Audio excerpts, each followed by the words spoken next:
Geralmente, os economistas e os entendidos na economia, entre aspas, costumam dizer que o problema do Brasil é gastar muito dinheiro para a população, dinheiro que o país não tem. Então, quando você gasta muito mais do que o país tem, obviamente vai causar um problema. Mas não é isso que na realidade ocorre. Gasta-se muito, é verdade, mas muito pouco para a necessidade do Brasil.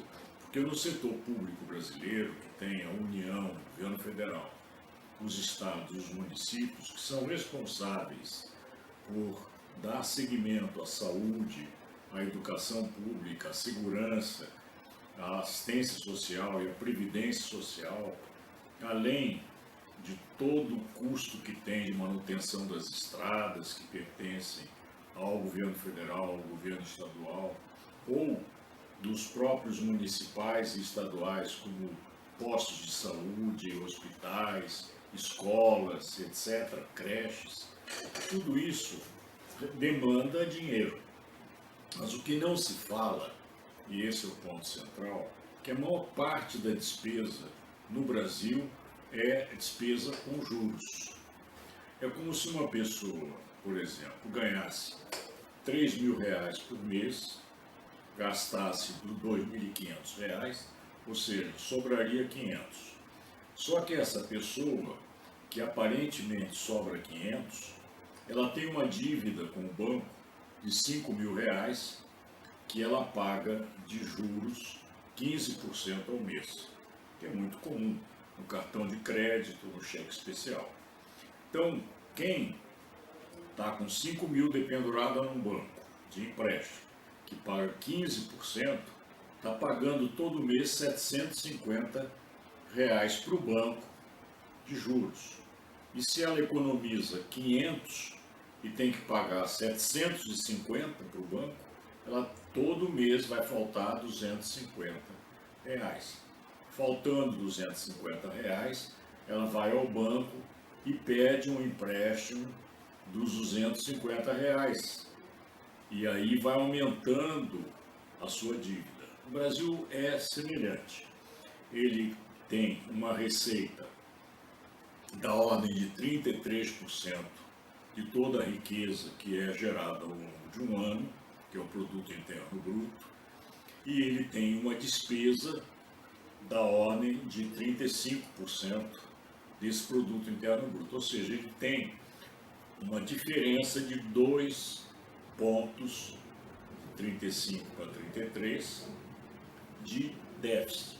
Só que nessa conta não entrou os juros. E o Brasil tem da ordem de 9% do Produto Interno Bruto de juros. Então ele acaba ficando com o 2 mais os 9, dá cerca de 11. Na realidade, nós estamos por volta de 10. 2015 foi 10,5. Então, essa conta não fecha, mas não é por causa dos 2 que faltam. Na Europa, faltar 2 já seria um excelente resultado. Aqui no Brasil, nós estamos faltando 10. 10 é muito. Mas o que não se fala é que o grosso dessa diferença vem de juros.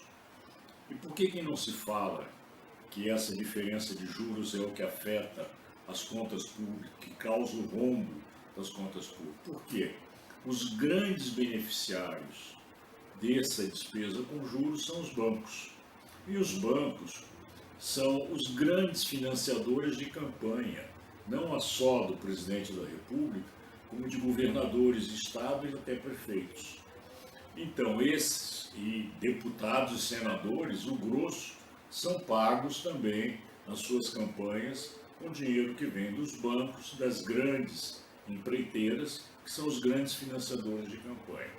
Portanto, ninguém vai, desses nossos representantes, entre aspas, reclamar da questão dos juros, botando o guiso no gato. Os banqueiros, eles festejam esse governo, que é o governo dos banqueiros. Meirelles, que é o ministro da Fazenda, é um banqueiro. Ilan Goldfein, que é o presidente do Banco Central, veio do Itaú. Essas pessoas comandam a economia do país buscando os interesses de onde eles vêm, porque depois que eles saem do governo, eles voltam para os seus postos de comando nos bancos e no setor financeiro de forma geral. Ora, o Brasil, com uma despesa com juros dessa ordem, ele não tem como fechar suas contas. No mundo todo, os países gastam 1% aproximadamente da sua riqueza pagando juros. Aqui nós estamos caminhando para 9%, 8%, 10%, conforme o ano. E isso é o grande problema do Brasil. Não é tanto o nível da dívida, que está da ordem de 70% do produto interno bruto. No mundo todo, os países emergentes têm da ordem de 50%, mas os países desenvolvidos têm de 120%, 130%, o Japão tem 200% do seu produto interno bruto como dívida. Só que a taxa de juros que incide sobre essa dívida é muito mais baixa. Aqui no Brasil essa taxa é alta, porque é o que interessa aos bancos. Os bancos artificialmente conseguem, num conluio com o Banco Central, obter essas taxas altíssimas e, consequentemente, criam um rombo nas contas públicas. O governo, em vez de discutir seriamente esse rombo com a conta de juros, prefere jogar a culpa na Previdência Social e na área social. Ou seja, em vez de resolver o problema na origem dele, na ponte principal, que são os bancos e a fome de ganhar lucro em cima da população, em cima das próprias empresas não financeiras, é uma maneira de encarar a política no Brasil. Mas os juros não são apenas esses juros que são discutidos a cada mês e meio pelo Banco Central, que é a Selic, a famosa Selic. Os juros que prejudicam e muito mais a economia brasileira são os juros cobrados pelos bancos. É os juros que uma empresa que precisa de capital de giro vai recorrer a um banco e vai pagar 70% ao ano de juros, ou um consumidor que das classes C, D e E, que são as classes que dependem de crédito financiado do crediário para comprar um bem, essas pessoas estão pagando cerca de 156% ao ano de juros. Ou seja, eu vou comprar um produto, eu não tenho dinheiro suficiente para comprar esse produto que eu preciso, digamos, um fogão, uma geladeira, um liquidificador, o que quer que seja. Se esse preço é 100 à vista, com o crediário ele fica em 256. Fica 100 à vista, mais 156 de juros. No mundo todo não existe isso. Existe da ordem de 10% de taxa de juros. Então, no mundo, qualquer país, o preço à vista é 100, o preço do crediário é 110. Aqui o preço do crediário é 256. Esse é o freio da economia. Por quê? Porque o salário que as pessoas recebem e que ela gostaria de usar uma parte desse salário para comprar algo que precise, ele está sendo punido pelo sistema financeiro, que põe um sobrepreço de 156% sobre o preço à vista. Não tem país que consiga crescer com essa sobrecarga de juros, que é muito superior à sobrecarga de tributos. No entanto, o que os empresários discutem, o que a grande mídia discute, é o sobrepreço tributário dos impostos, mas nunca se discute o maior sobrepreço, que é o sobrepreço dos juros. Então, a discussão de juros, ela tem um duplo caminho. O caminho das finanças públicas, que é o fato da Selic ser extremamente elevada, completamente fora do padrão internacional, que é o nível da inflação.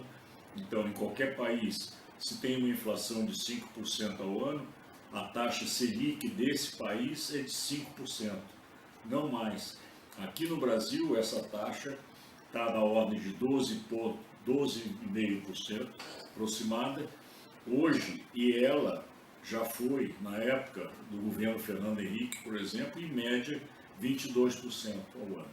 Né?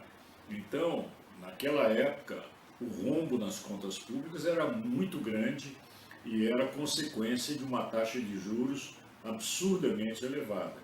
No governo Lula já caiu um pouco, mas já ficou em 15% em média, e no governo Dilma, no primeiro mandato dela, passou para 10%.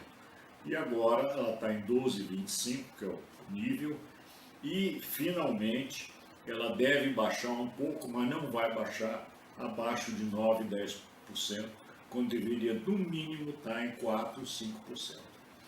O fato de estar mais alta é que faz com que a conta de juros no Brasil, paga pelo governo federal, que é o único devedor dessa conta de juros, chegue ao nível de 8, 9% do PIB.